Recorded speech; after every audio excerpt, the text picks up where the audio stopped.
Hello everyone, কেমন আছেন সবাই? তো আপনারা সকলেই যারা কিনা একটু মনোরম পরিবেশে ঘুরতে পছন্দ করেন, তো আজকের ভিডিওটি তাদের জন্য। তো ঢাকার খুবই সন্নিকটে, ঢাকার অদূরে যে সাভার আছে, সাভারের গোলাপগ্রাম খুবই পরিচিত, যেখানে কিনা গোলাপের সাম্রাজ্য রয়েছে।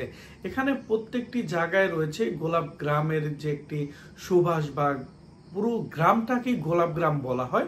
কারণ মূলত হলো এখানে প্রচন্ড গোলাপ পাওয়া যায়, যা কিনা অন্যান্য এলাকায় পাওয়া যায় না। যে পরিমাণ গোলাপ আপনার এই গোলাপ গ্রামে পাওয়া যায়, প্রায় ঢাকা এবং পার্শ্ববর্তী যে অঞ্চলগুলো আছেন তার 1/3 গোলাপের সরবরাহ করা হয় এই সাদুল্লাপুর গোলাপ গ্রাম থেকেই। তো এখানে যারা কিনা আসতে চান তারা সাভার বা আপনার বিরুলিয়া ব্রিজ থেকে আপনারা ডাইরেক্ট অটো যোগে এখানে আসতে পারবেন। এখানে আপনারা কিছু সময় কাটাতে পারবেন। আশেপাশে অসংখ্য রিসোর্ট আছে, এবং যারা কিনা আপনার একটু মনোরম পরিবেশে পরিবারকে নিয়ে সময় কাটাতে চান ফুলের সুবাসের সাথে, তারা অবশ্যই এই স্থানটি ঘুরে যেতে পারেন। তো সবাই ভালো থাকবেন। আজকের ভিডিও পর্যন্তই।